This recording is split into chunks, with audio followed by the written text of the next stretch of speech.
కమల 4వ తరగతి పరీక్షలో ఉత్తీర్ణురాలైన తర్వాత ఆమె చదువు ఆగిపోయింది. తల్లితో పాటు గృహకృత్యాలన్నింటిలోనూ పాలు పంచుకుంటోంది. ఆ సమయంలో ప్లేగు వ్యాధి తాండవిస్తోంది. దాతే కుటుంబం ధంతోలీలోని గోరక్షణ పరిసరాల్లో నివసించడానికి వచ్చారు. గోరక్షణ కొరకు శ్రీ డౌరే మహారాజ్ ద్వారా ఒక పెద్ద ఆందోళన లేవదీయబడింది.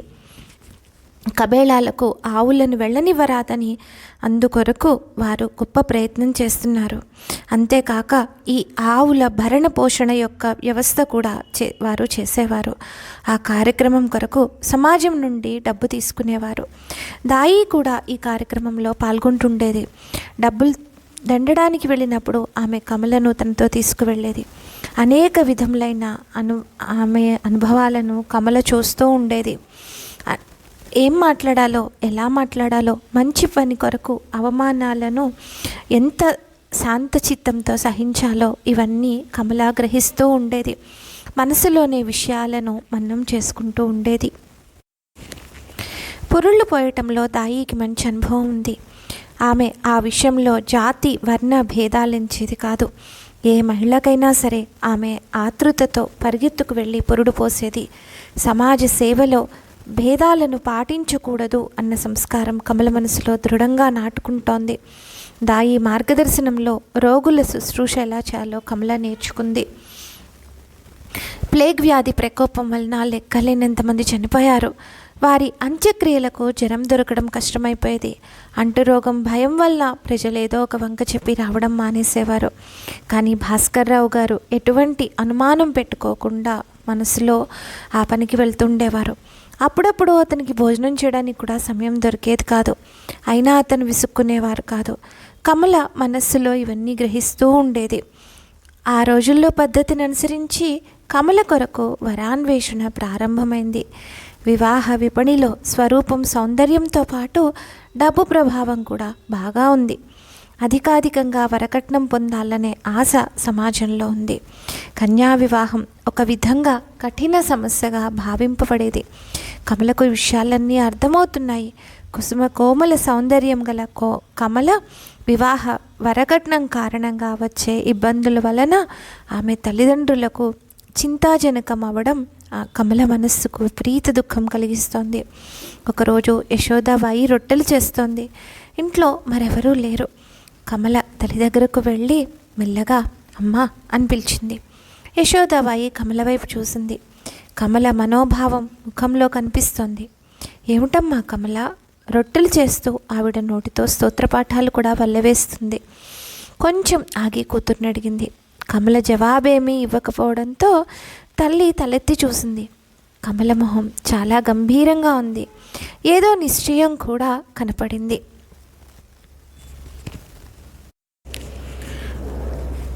కమల శ్యామా ఇంటికి వెళ్ళాలా అని అడిగింది తల్లి. లేదమ్మా కమల జవాబు చెప్పింది. మరేం కావాలి నీకు? అమ్మా పెళ్లి కొడుకుల కోసం తిరగవద్దని నాన్నగారితో చెప్పు. వాళ్ళు చాలా కట్నం అడుగుతున్నారు కదమ్మా. కమల ఆడపిల్ల పెళ్లి చేయాలంటే కట్నాలు ఇవ్వాల్సి వస్తుందమ్మా. మేము ఎలాగో ఆ సంగతి చూసుకుంటాం, కానీ నువ్వు ఈ విషయం గురించి ఆలోచించవలసిన పని లేదు. వదిలే ఆ సంగతి. ఆ స్నేహలత కథ చదివినప్పటి నుండి నేను కట్నం తీసుకునే అబ్బాయిని పెళ్ళాడననే నిశ్చయానికి వచ్చానమ్మా. ఆ మాటలు వినగానే యశోదాబాయి రొట్టెల పీట కర్ర ఎడంగా త్రోసేస్తూ కమల వైపు చూసి ప్రేమగా ఆమెను దగ్గరకు తీసుకుంది. కమల కుతూహలంగా చూస్తూ ఉండిపోయింది. సృష్టి చక్రం తిరుగుతోంది. ఎన్నో రాత్రుళ్ళు పగళ్ళు గడిచాయి. 1919వ సంవత్సరం ప్రారంభమైంది. దాతే పరివారంలో ఆనందం నిండిపోయింది.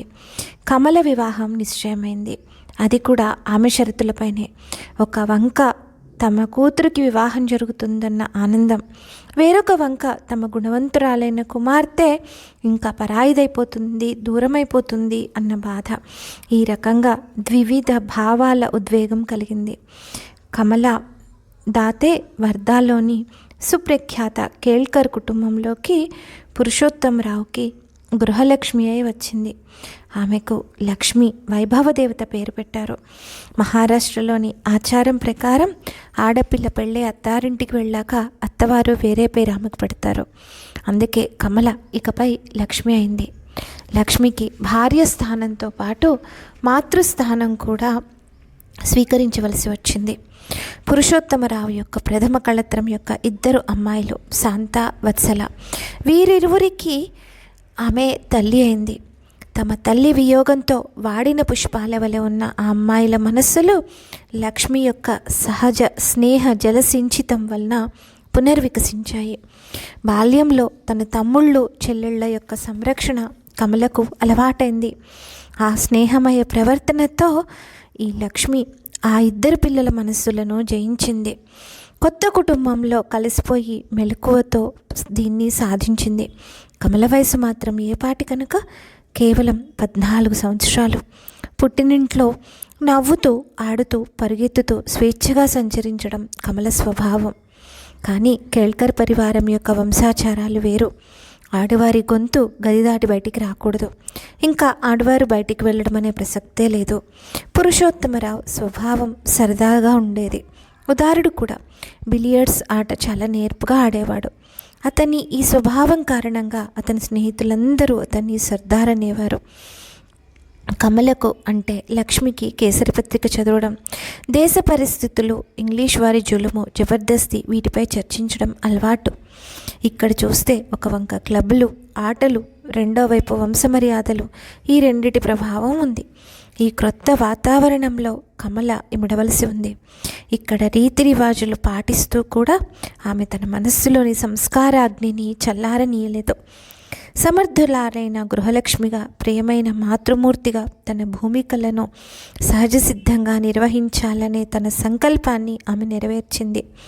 కమల తల్లికి కమల అత్తగారింట్లో ఎలా మసులుకోగలదో అని చింతగా ఉండేది. 2 ఇళ్ల మధ్య ఉండే ఆర్థిక అంతరం, వ్యవహార స్థితిగతులు, వీటి వల్ల ఉత్పన్నమయ్యే కట్టుబాట్లు ఇవన్నీ తట్టుకొని కమల నెగ్గగలదా? అయితే యశోవదబాయికి తానిచ్చిన సంస్కారాల పట్ల కూడా పూర్తి విశ్వాసం ఉంది. అన్నిటా విజయం సాధించే కమల ప్రవృత్తి తల్లికి ఆశ్వాసన కలిగించింది. కమలకు పూలంటే చాలా ఇష్టం. కానీ పురుషోత్తమరావుకు తల్లో పూలు పెట్టుకోవడం ఎంతమాత్రం ఇష్టం లేదు. మర్యాదస్తుల ఇళ్లలోని ఆడవాళ్ళు పూలు పెట్టుకోకూడదని అతని భావన. లక్ష్మి మనస్సుల్లోని పువ్వుల పట్ల ప్రీతి మరొక విధంగా ప్రకటితమైంది. ఆమె తన కుమార్తెలు శాంత, వత్సల తలల్లో పూలమాలలు పెట్టి అలంకరించేది. వారి పొడుగైన జడలలో పూలమాలలు అందంగా కనిపించేవి. పురుషోత్తమరావు ఇదంతా గమనించారు. ఊరుకోలేక ఒకరోజు లక్ష్మిని కోప్పడ్డారు. నీకు తెలియదా, మన ఇంటి ఆడపిల్లలు తలలో పువ్వులు సింగారించుకోవడం నాకు ఇష్టం ఉండదని. శాంత, వత్సల తలలో పువ్వులు ఎందుకు సింగారిస్తున్నావు? వారి మాటలు పూర్తి కాగానే లక్ష్మి స్థిరమైన మందస్మిత దృష్టితో అతని వంక చూస్తూ దృఢ నిశ్చయంతో ఇలా అంది. నాకు తెలుసు మీకు ఇష్టం లేదని. అందుకే నేను నా ఇష్టాన్ని వదులుకొని నా తల్లో పువ్వులు పెట్టుకోవడం మానేశాను. మీ భార్యగా నేను మీ ఇష్టాన్ని అంగీకరించాను. కానీ మీరు ఆలోచించండి, ఈ పిల్లలు చిన్నవాళ్ళు, వాళ్లకు పూలంటే ఇష్టం. పెళ్ళయ్యాక వాళ్ళ భర్తలకు కూడా మీలాగే పూలంటే ఇష్టం లేకపోతే వాళ్ళ ఈ సరదా ఎలా తీరుతుంది? మన ఇంట్లోనే మన పిల్లల సరదా తీర్చడం తప్ప నేను వాళ్ళకి తల్లిని. అందుచేత వాళ్ళ ఈ పాటి సరదాలు తీర్చడం నా కర్తవ్యం. మీరు ఈ మాత్రం దానికి తప్పనుకోకూడదు కదా. లక్ష్మి యొక్క ఈ తర్కయుక్తమైన సమాధానము పురుషోత్తమరావు అంగీకరించాల్సి వచ్చింది. అంతేకాదు, లక్ష్మి పిల్లలకు నిజంగా కన్నతల్లి ప్రేమ అందిస్తోందని సంతృప్తి చెందాడు. పిల్లలిద్దరి జడల్లో కూడా పూలు అలంకరింపబడుతూ ఉండేవి.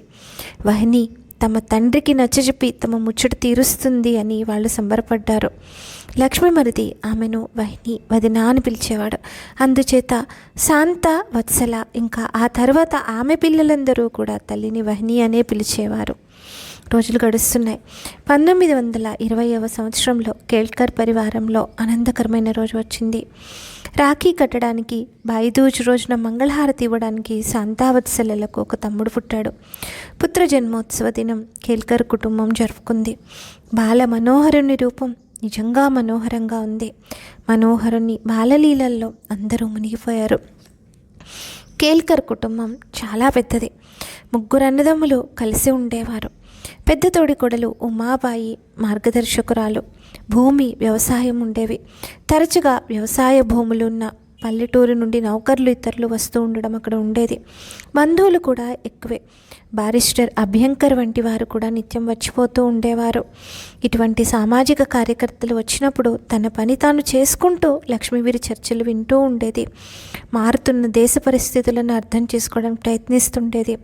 బాల్యంలో ప్రజ్వలితమైన దేశభక్తి యొక్క జ్యోతి నిరంతరం వెలుగుతూ ఉండే ప్రయత్నం లక్ష్మి చేస్తోంది. ఆ రోజుల్లో గొప్పింటి మహిళలు భగినీ మండళ్లకు, క్లబ్లకు వెళ్తుండేవారు సరదా కోసం. వర్ధాలో బజాజ్, బెహ్రే వంటి కుటుంబాల్లోని మహిళలు ఏకత్రితమై బ్రిడ్జ్ ఆట ఆడేవారు. విలాసంగా మనోరంజిత కార్యక్రమాల్లో వినోదంగా కాలక్షేపం చేసేవారు. కేల్కర్ కుటుంబంలోని మహిళలు అటువంటి వాటికి వెళ్ళడం సహజం, స్వాభావికం. అపేక్షితులు కూడా లక్ష్మిని కూడా ఆ క్లబ్కు ఆహ్వానించారు. ఆమె కూడా అక్కడికి వెళ్ళడం ప్రారంభించింది. కానీ ఆమె మనస్సు వాటిపైన లగ్నం కాలేదు. దేశం పరాధీనమై ఉంది. విదేశీ ప్రభుత్వం యొక్క అత్యాచారాలు కొనసాగుతున్నాయి. స్వాతంత్ర ప్రాప్తి కొరకు ఎంతోమంది యువతీ యువకులు తమ ప్రాణాలను అడ్డుపెడుతున్నారు, తమ జీవితాలను హోమం చేస్తూ ఉంటే మనం మన వినోదాల్లో నిమగ్నమైపోయి జూదాలాడుతున్నాం. లక్ష్మి మనస్సులో తుఫాను చెలరేగుతోంది. మనం అలంకారప్రాయమైన బొమ్మలుగా ఎందుకు ఉండాలి? మనం అగ్ని యొక్క నిప్పు కణాలం. మనం దేశభక్తి యొక్క జ్యోతిని వెలిగించలేమా? ఈ మహిళలందరికంటే లక్ష్మి చిన్నది, కానీ వారి దృష్టిలో అనుభవజ్ఞురాలు. ఒకరోజు సాహసించి ఆమె తన మనస్సులో అభిప్రాయం ప్రకటించింది. నెమ్మదిగా అక్కడ వార్తాపత్రికలు చదవడం, గ్రంథపఠనం ప్రారంభమయ్యాయి. అప్పుడప్పుడు దేశ కాల పరిస్థితులపై చర్చ మొదలైంది. లక్ష్మికి కొంత సంతృప్తి కలిగింది.